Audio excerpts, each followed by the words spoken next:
Today's video covers one of the most evil narcissistic killers I've covered so far on this channel, a man whose immorality knew no bounds, and whose desire for revenge led to his downfall. Michael Philpott, better known as Mick Philpott, was born in 1956 in the English city of Derby. One of 7 children in a working-class Catholic family, his mother, a factory worker, worked very hard to support her 7 children. By all accounts, he had a relatively normal upbringing, with nothing to account for what he would become later in life. In 1975, 19-year-old Philpott joined the army. He met 15-year-old Kim Hill, and would often go AWOL from his regiment, so that he could see her. Philpott and Hill's relationship was marked by physical abuse. He shot her in the groin with a crossbow and, on another occasion, he hit her in the knee with a hammer after he felt she had spending too much time with a baby she had been minding. The beatings became pervasive. Whenever Philpott returned from army training, he would accuse her of affairs, even though she had never had one, and would attack her. Hill, who was still in school at the time, would cover for her boyfriend and say that her bruises were because she had been in a fight. Eventually, the private beatings became public. While the two were out in a pub one night, Philpott asked Hill to play pool with him, but after she refused, he hit her in the mouth with the thick end of the cue, causing her mouth to bleed. Not a single man in the pub stood up to Philpott or defended Hill. After 2 years of abuse, in July 1978, Hill sent Philpott a letter in which she stated that she was breaking up with him. That night, Philpott hid outside Hill's house. After her father left for work, he broke into Hill's bedroom and stabbed her 27 times with a 9-inch knife. When her mother intervened, he attacked her too. When the paramedics arrived, they found Philpott sitting on the front steps. He was covered in blood and still holding the knife in his hand. He told the paramedics, "I wouldn't bother, she's a goner. I've done a good job on her." Paramedics found that Hill's stomach and back had been cut open, as had her shoulders and the tops of her legs. Philpott had also punctured both of her lungs and gone straight through her liver and kidney. Hill died twice in the ambulance and on the operating table, as surgeons desperately battled to save her, but ultimately she survived, though she still carries scars from the frenzied attack, and is still receiving counselling today. Philpott was sentenced to 7 years for the attempted murder of Kim Hill, but cleared of the charge relating to her mother. He was instead convicted of the lesser charge of causing GBH with intent. Despite the 7-year sentence recommended by the judge, Philpott served less than half of that sentence, and was released in 1981. After his release from prison, Philpott married Pamela Lomax, with whom he had 2 sons and a daughter. Unfortunately, he was not a changed man, and this marriage was soon marked by violence and coercive and controlling behaviour. He would also use scare tactics to keep Lomax from leaving, constantly reminding her of what had happened to the last woman who left him. Lomax was so afraid that she never reported him to the police. She constantly hoped and prayed that one day he would leave her. That wish was granted when Philpott, by then 37 years old, met 14-year-old Heather Kehoe at a fishing lake in Rainsworth, Nottinghamshire. After 2 years together, Kehoe ran away from home on her 16th birthday to be with Philpott. The couple had 2 sons. Not surprisingly, it was not long before the abuse started. Philpott would beat Kehoe simply because she had 2 sons, whereas he wanted a daughter. He even ordered his 2 sons to beat her. Whenever Kehoe tried to escape, Philpott would resort to extreme violence, grabbing hold of her, pinning her to the floor, and threatening to do to her what he had done to Kim Hill many years earlier. After one attack in early 2000, after Philpott locked her out of the house, Kehoe climbed over the fence and left home. She managed to leave Philpott, even if this meant abandoning her children. She fought for custody of her 2 sons, and after a lengthy legal battle, she gained custody of them on the 23rd of December 2002. This date would subsequently become a major trigger for Philpott, who would lash out and express his anger in violent ways. In 2000, he met 19-year-old single mother Mairead Duffy, who had just left an abusive relationship. She moved in with him shortly afterwards. The following year, in 2001, Philpott met 16-year-old Lisa Willis, an orphan and a single mother. She became his mistress and even served as the bridesmaid at Philpott and Duffy's wedding in 2003. Outside his house on 18 Victory Road in Osmaston, a suburb of Derby, he had a caravan in which he would sleep with Duffy and Willis, alternating between them on a nightly basis, though he admitted that he would, in quotes, service both of them on the same night if they so wished. Philpott did not work and had no desire to work, but Duffy and Willis worked as cleaners in the local hospital. Unfortunately, they had to give all of their earnings to Philpott and would have to ask him if they needed money. He insisted on driving them to work every day, and neither had their own key to the house. Both women suffered the same treatment that Philpott's previous partners had experienced. Friends and neighbours have said that of the two women, Willis had more backbone and was more likely to stand up to Philpott. They have also said that he seemed more fond of Willis than Duffy. In total, there were 11 children living in the home. Philpott and Duffy had 6 children, and Philpott and Willis had 4 children. He also had one stepchild through Willis.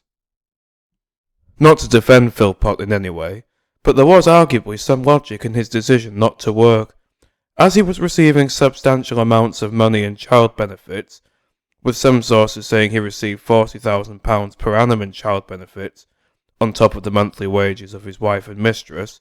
He likely would have been much worse off financially if he had been working. The family's unorthodox lifestyle led to media attention, not only from local media, but also from the national press. Philpott, Duffy and Willis all appeared on an episode of the Jeremy Kyle Show in 2007, on which Philpott spoke candidly about the family's lifestyle and the 3 adult sex lives.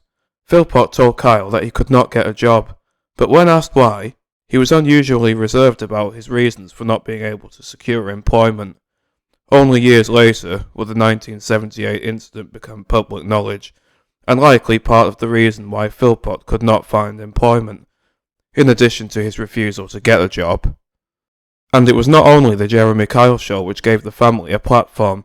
Anne Widdecombe produced a documentary, also in 2007, in which she observed the family's lifestyle up close and tried to get to know Philpott better.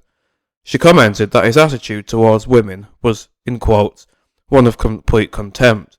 He referred to women as, in quotes, bitches, and told of how he, in quotes, serviced his wife and mistress on alternate nights. Widdecombe also got to see Philpott's temper up close.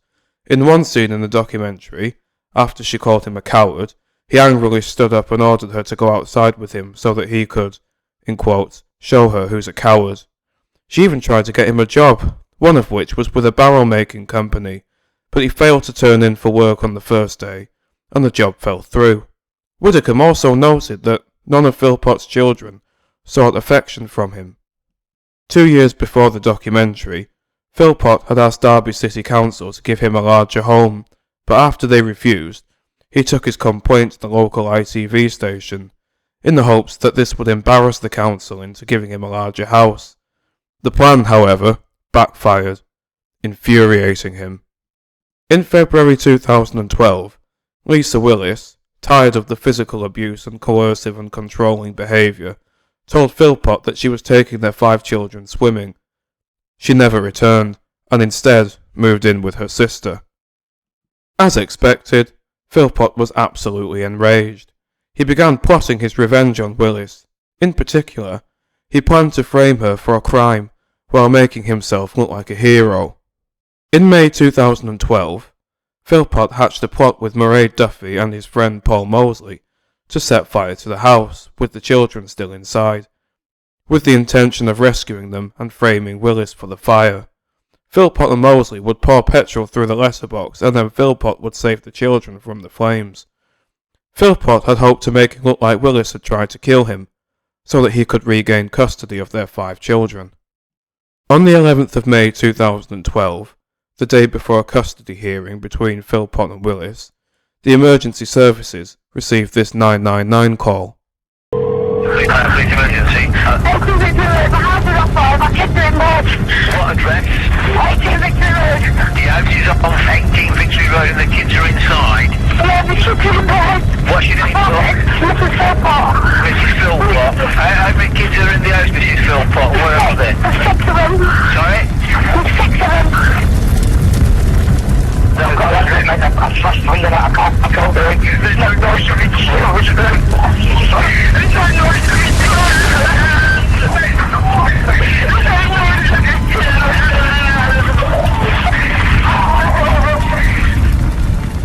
Within minutes of receiving this call, the local fire service had arrived at 18 Victory Road, along with police and medical personnel.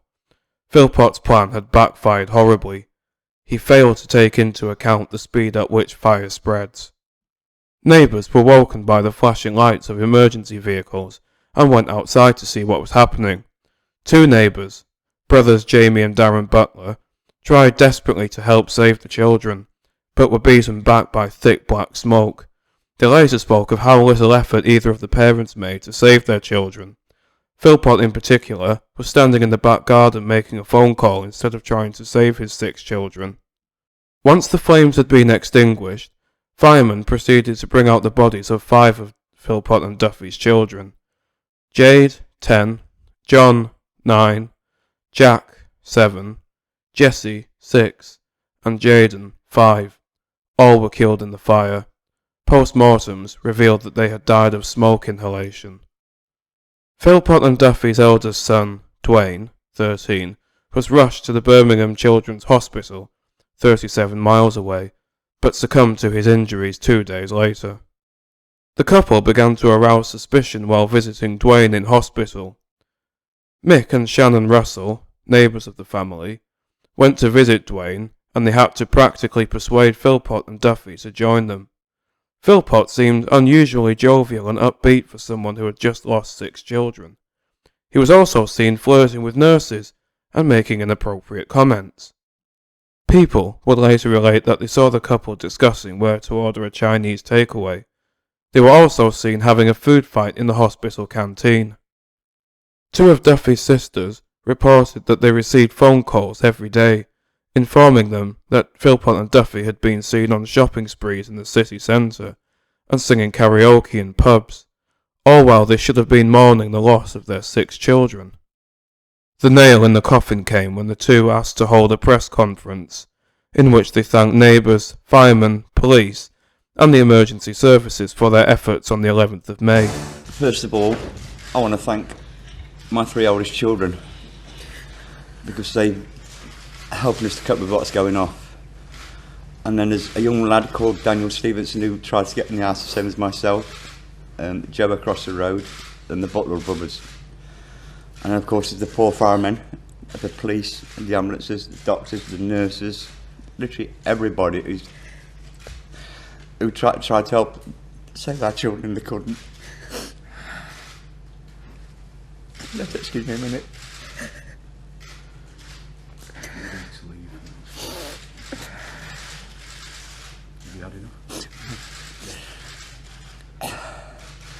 We've decided that through our son Dwayne, and unfortunately the last one to pass away, that we're going to donate his organs to save another child, which is what we want, because if you can save another child, that makes us happy. It takes a bit of the pain away, and we can't express our gratitude to everybody that's been concerned with the case, with what's been going on.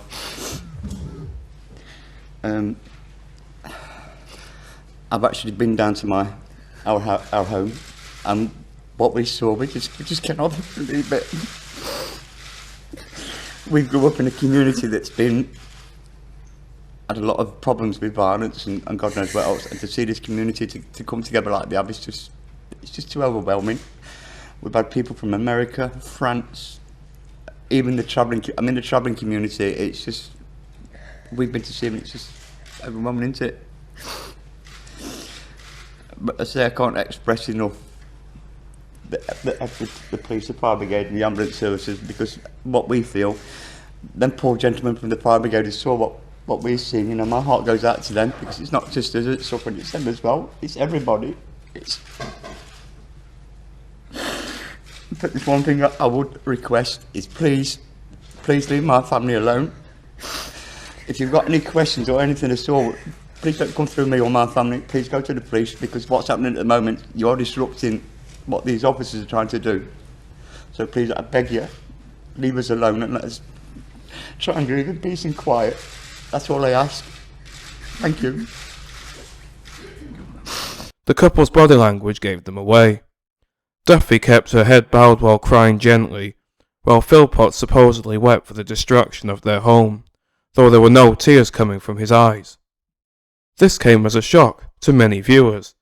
Instead of appealing for information on who had started the fire in their home, the couple seemed more intent on thanking people for their efforts. Police investigating the case were also suspicious and began to suspect if the couple were in any way involved in the incident. Forensic teams, analysing the scene, found petrol in the letterbox of the family home, revealing that this was no freak accident, but rather an arson attack.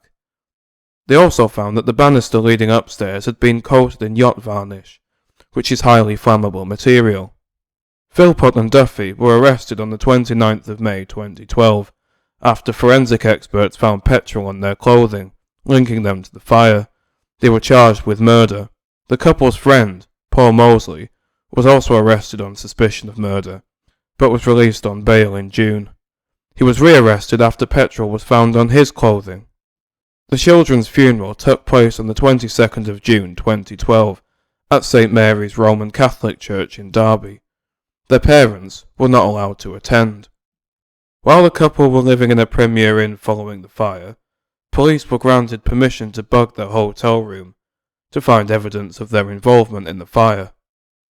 In one audio recording, Philpott could be heard asking Duffy if they were sticking to the story. They could also be heard rehearsing what they were going to tell the police. In a recording from the 28th of May 2012, Philpott could be heard telling Duffy that he had, in quotes, let her down, and that it was his fault that the couple had lost their house and their 5 children, confirming to police that he and Duffy were responsible for the arson attack on their own home. In yet another recording, Duffy could be heard engaging in a sex act with Paul Mosley, apparently so as to keep him on their side. The couple were charged with murder on the 30th of May 2012. Paul Mosley was recharged with murder on the 5th of November 2012. Eventually, the 3 defendants were charged with manslaughter rather than murder, after it was decided that Philpott and Duffy's intention was not to kill the children, but to instead frame Willis for the fire, regain custody of the children, and continue claiming benefits for them. The children's deaths were accidental. The trial began at Nottingham Crown Court on the 12th of February 2013, with Richard Latham QC leading the prosecution on behalf of the Crown Prosecution Service. Anthony Orchard QC led the defence for Philpott, Sean Smith QC for Duffy, and Benjamin Nolan QC for Mosley. The 3 were due to be sentenced on the 3rd of April, but the presiding judge, Mrs. Justice Thirlwall, wanted more time to consider the sentence. Philpott's previous convictions were disclosed at this point. On the 4th of April, Philpott was sentenced to life imprisonment with a minimum term of 15 years. Thirlwall described him as, in quotes, a disturbingly dangerous man with, in quotes, no moral compass. He is detained in HMP Wakefield in West Yorkshire. Both Duffy and Mosley were sentenced to 17 years in prison, of which they would need to serve half before they could be considered for parole. Addressing Duffy, Thirlwall told her, "You were prepared to go to any lengths to keep him happy. You put Michael Philpott above your children, and, as a result, they have died." The former family home and the adjoining property were demolished in September 2013, 5 months after the 3 defendants were sentenced. Contractors did not feel comfortable working inside the house, so they left it to the diggers. Contractors also agreed to donate their fee to Derbyshire Children's Hospital Holiday Centre in Skegness, which provides disadvantaged local children with holidays in the town. By April 2015, 5 new homes had been built on the former site of the Philpott family home. In November 2014, Mick Philpott and Mairead Duffy divorced, after 11 years of marriage. In March 2021, Duffy was released from prison after serving half of her sentence, and was granted a new identity. 2 months later, in May, Paul Mosley was also released, but was recalled to prison the following year for breaching the terms of his licence. Exactly what he did has not been disclosed. Mick Philpott remains imprisoned in Wakefield and will not be eligible for parole until at least 2027 or 2028, when he will be 71 or 72. This is assuming that the parole board feels he no longer poses a risk to the public.